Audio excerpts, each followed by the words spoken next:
Hey guys, John Vlieger at Shooter's Connection here, and today we're covering spring maintenance, both the springs in your gun and because it's that time of year. So we're going to look at the things you need to be aware of moving into the season to get you back on the range and running right. First things first, recoil spring. It's one of the most important parts of your maintenance. It keeps the rounds feeding with enough energy, keeps the recoil impulse feeling the same, and it keeps your frame in good shape and not battered by that recoil. General rule of thumb with them is every 3,000 to 5,000 rounds, or if you lose track, once a year should be fine. But stay on top of it. It keeps you in good shape. All right, we have our 2011 pistol here, and we're going to take it apart to change out the recoil spring. So on this model, I have a Dawson toolless guide rod. So I'm going to lock that in place, pop the nitro fin out, disassemble it, and remove my recoil system. So on this, if you have it pinned or if you're using a Dawson toolless, be really careful. Don't point this at yourself when you're doing it. A little pressure back and control it. And there we have the recoil spring off the guide rod. And then we change it out with either, an ISMI, Wolf, Wilson, whichever we prefer. And we slide it back there. Always do the coiled end, the closed coil on the base of the guide rod. Replace my reverse plug here. Being careful, and I'm going to pin it in place like so. We're ready to reassemble. Next thing we're going to talk about is the mainspring.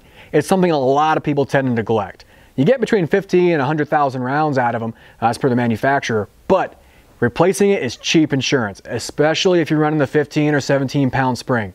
You have a light strike in a match, might leave you wondering. All right, disassembly of the mainspring housing. I have it mounted here in a vise. This is the way I like to do it. It doesn't require 3 hands when you're doing it this way. Real simple. You're going to use a very small punch to knock out the retaining pin, which is right there, and a punch, a screwdriver, anything, or Allen key will even do it to apply pressure to that mainspring cap. So I'm going to do that here, push down, and I'm going to try to find, there it is.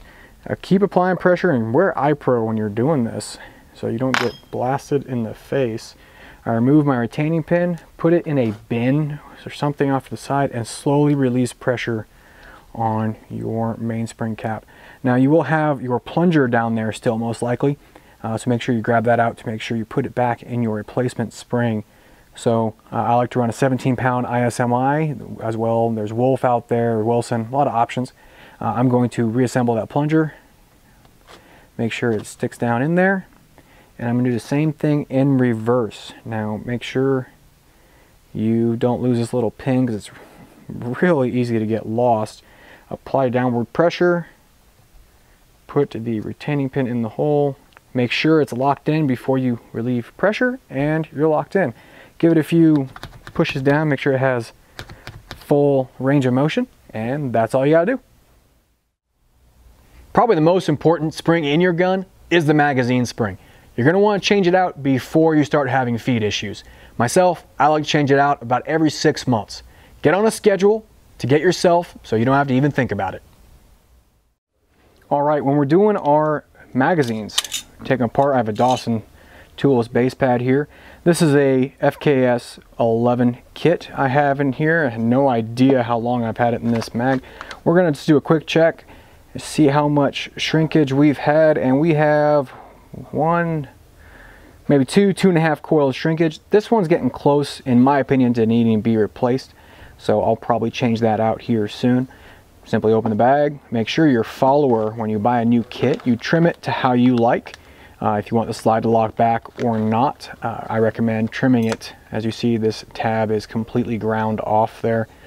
And reassemble the magazine.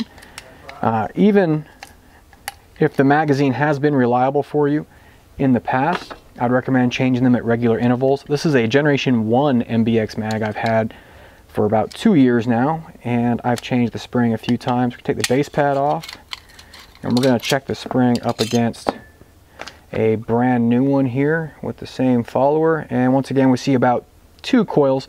This mag's been very reliable for me recently, but it's kind of the off season right now, so I'm going to replace that anyway. Same idea, although on the MBX you do not have to trim any tab, I would simply just pop this off and replace the spring instead of replacing the follower, and reassemble and you're good to go. When you are doing this kind of maintenance on your magazines, always take the time to look at them for defects, clean them out, make sure they're ready for the next match. And I like to inspect whatever my retention device is. So Terran Tactical and MBX have similar retention devices. It's a tensioned little bar here.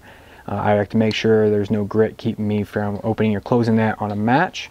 I like checking my feed lips, make sure they're uniform, there's no big divots or dings, and check the leading edge here. I've kind of done some sanding here in the past to level it out. And basically look over your magazine, make sure you're not going to get a malfunction in the match from something preventable. All these springs are a cheap investment to keep you running right. So check out the options we have available at shootersconnection.com. Have a great season, and I hope to see you on the range.